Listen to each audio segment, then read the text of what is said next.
There's something most people misunderstand about introverts. They think it's about being quiet, about preferring books over parties, about needing alone time to recharge.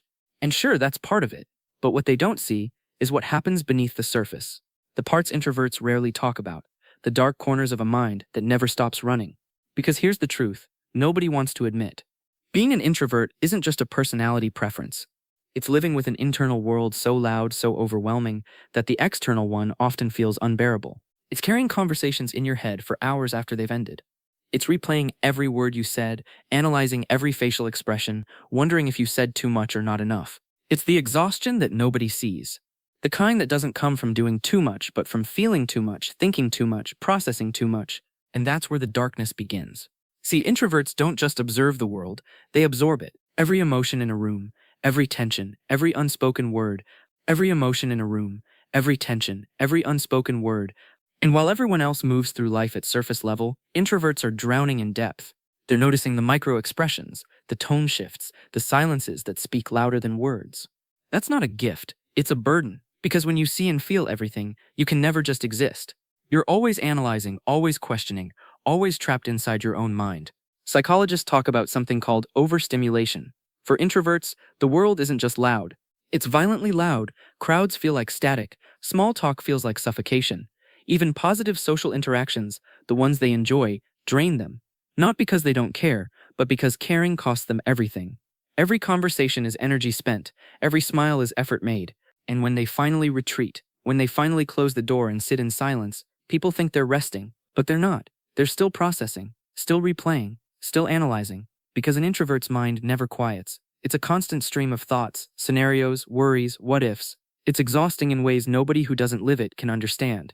Here's where it gets darker. Introverts are masters at wearing masks. They've spent their whole lives learning how to fit in, how to seem normal, how to perform extroversion when the world demands it. They smile at parties while counting down the minutes until they can leave. They engage in small talk while screaming inside. They say they're fine when they're completely drained. And nobody notices. Because introverts have learned that showing their true exhaustion makes people uncomfortable. So they hide it. They pretend. They perform. But that performance comes at a cost. It creates a split. A disconnect between who they are and who they have to be. And over time, that split deepens into something heavier. Loneliness. Not the kind of loneliness that comes from being alone. Introverts crave solitude. No, this is the loneliness of being surrounded by people and still feeling completely unseen, completely misunderstood. Because how do you explain to someone that you need silence to survive? That social situations, no matter how pleasant, leave you feeling like you've run a marathon? How do you tell someone that you're not being rude or distant, you're just protecting yourself from complete collapse? You can't. So you don't. And the isolation grows. There's another layer to this darkness. Introverts are prone to something psychologists call rumination. It's the inability to let thoughts go, the tendency to replay situations obsessively. Did I say the wrong thing? Did I offend them? Do they think I'm weird? Do they even like me? These questions loop endlessly, creating anxiety that feels impossible to escape. And it's not just about social interactions.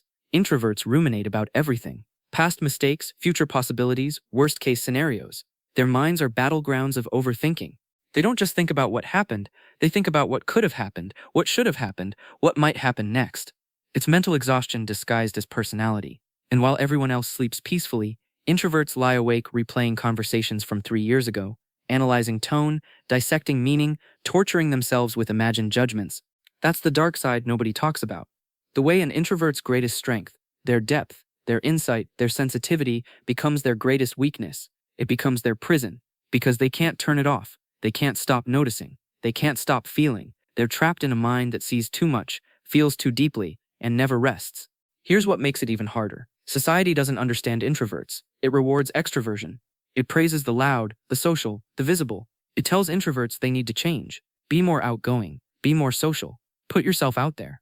As if being an introvert is something broken that needs fixing. As if their nature is a flaw rather than a difference. And introverts internalize that message. They start believing something is wrong with them. They feel guilty for needing alone time. They feel ashamed for finding social situations draining.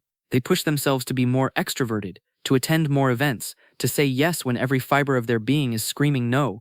And they burn out, quietly, invisibly, because nobody sees the toll it takes. Nobody sees the days spent recovering from a single night out. Nobody sees the anxiety, the exhaustion, the complete depletion. They just see someone who's quiet, someone who's distant, someone who doesn't seem to try hard enough. And that judgment, spoken or unspoken, cuts deeper than anyone realizes. But here's where the darkness gets truly heavy. Many introverts struggle with depression and anxiety, not because introversion causes these things, but because the world isn't built for them. They're constantly asked to be something they're not, constantly pushed beyond their limits, constantly misunderstood. And that creates a kind of chronic stress that eats away at mental health. They start withdrawing even more, not because they want to, but because they have to. Because every interaction feels like too much. Because the world feels too loud, too demanding, too exhausting. And then people worry. They ask what's wrong. They push for explanations. And introverts can't find the words. How do you explain that nothing is wrong and everything is wrong all at once? How do you explain that you're not depressed because of something that happened, but because existing in a world designed for extroverts is fundamentally exhausting? So they retreat further, they cancel plans, they stop answering messages, they disappear into themselves, and from the outside it looks like they're giving up. But really, they're just surviving. There's also the guilt, the constant crushing guilt. Guilt for needing space. Guilt for not being more social. Guilt for disappointing people who expect more from them. Introverts feel guilty for being themselves, for having boundaries, for saying no, for choosing solitude over socializing. And that guilt compounds the exhaustion, creating a vicious cycle. They want to connect, they want meaningful relationships, but the cost of connection feels impossibly high. So they hesitate, they withdraw, and they're labeled as cold or distant. But they're not cold, they're protective. They're guarding their energy like it's the most precious resource they have, because for them it is. Without it, they can't function at all. And here's the cruel irony.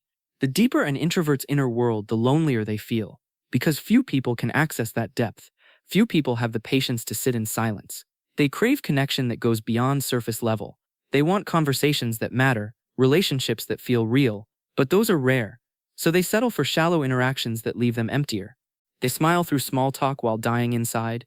They nod along to conversations they don't care about. They perform normalcy while feeling completely alien.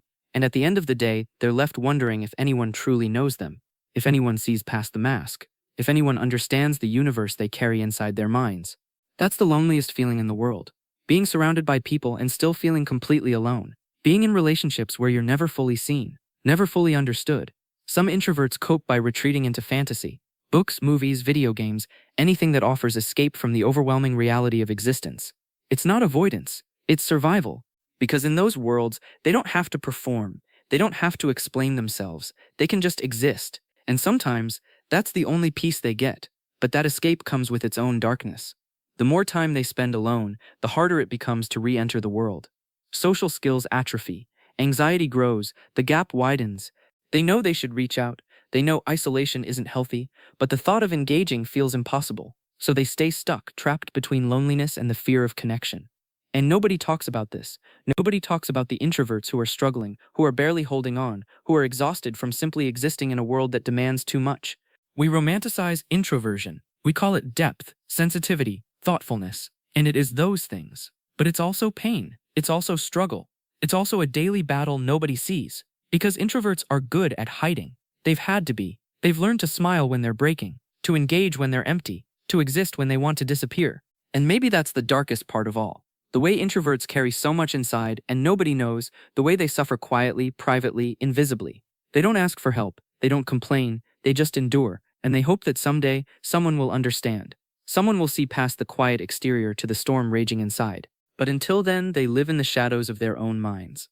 Overthinking, overfeeling, overprocessing, exhausted by a world that will never slow down enough for them to catch their breath.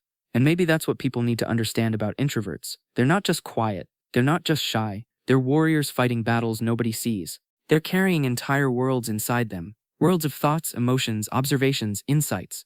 Worlds that are beautiful and terrifying and exhausting all at once. So when you meet an introvert, understand this. Their silence isn't empty. Their distance isn't coldness. Their need for space isn't rejection. It's survival. It's them trying to exist in a world that wasn't made for minds like theirs. And that takes courage. It takes strength. It takes everything they have. Because being an introvert isn't just a personality type, it's a way of experiencing the world that most people will never understand. A way that's both gift and curse. And maybe the dark side isn't something to fix. Maybe it's something to honor, to respect, to finally truly see.